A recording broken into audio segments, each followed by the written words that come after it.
So now that we understand windows of opportunity, that is not enough by itself. It's just the beginning.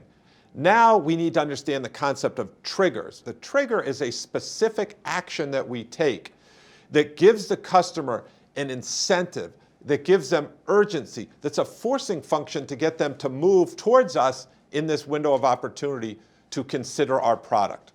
How can you create a trigger? Yeah, so really good example. The easiest one is I'm going to offer you a discount if you buy our product right now. So we're talking about, at IBM, Oracle buys a competitor of ours. We would go in and say, if you trade in that product within the next 90 days, we will give you a trade-in for that, which equates to a discount.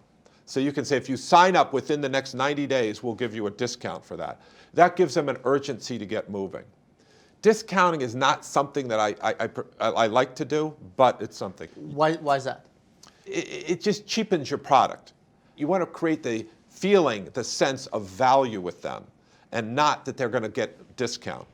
Let me give you another example that I think everyone's familiar with, and it's an incredibly effective trigger. When you go to look at Expedia or a travel website, you go in and say, I'm looking at a ticket from Boston to San Francisco. They know right then that you have a window of opportunity. You're thinking about going from Boston to San Francisco, and you are thinking about buying a ticket. That's a window of opportunity. What they have done, and it's proven very effective, is there are only 3 seats available at this price. Or to get this price, you have to sign up within the next 5 minutes.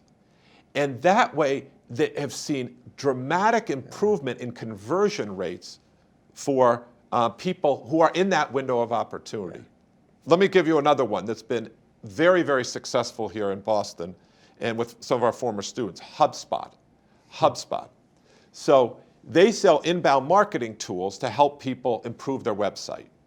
So what they did, in a brilliant move, is when you go to their site and you're trying to analyze what their product is, you're in a window of opportunity. You're thinking about their product. You are in their store thinking about it. How did they trigger you? They offered a free website grader.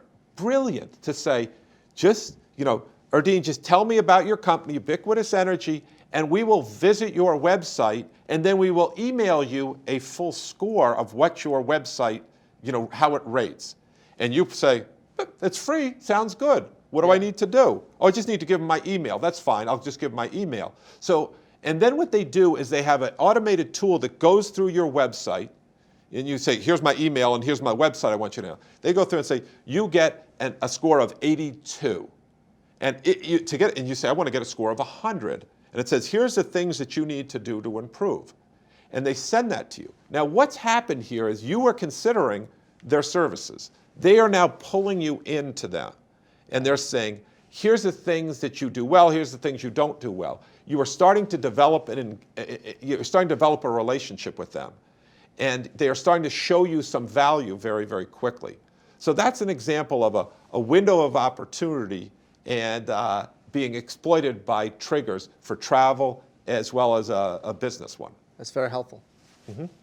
So why is this important? Because going back to Newton's first law of motion, our customer is an object that's at rest. We need to move it, and we need to understand that in these windows of opportunities, we're going to be able to move it. Yeah. And how do we do that? We do that with the trigger. If we do it outside of the window of opportunity, we're going to be much less successful. But just to know the window of opportunity is not sufficient. We have to have good triggers to then exploit that window of opportunity and get the object moving in the direction that we want it to. So Bill, let me summarize my understanding of this. Windows of opportunity are those unique moments in time when you have a much higher chance of being successful with the customer. And you use triggers to bring the customer through that window of opportunity. Exactly. So the window of opportunity, as you just said, is that time period that you have to recognize where your customer is going to be much more open to thinking about your product. Outside that, they might not be interested at all. But within that, you have to identify that, and the trigger is the specific action that you're going to take that will move that object, which is at rest, as we talked about Newton's first law of motion, in the direction that you want it to go. Because if we don't get it moving, as we're going to move to these follow-on components, we're not going to be nearly as successful.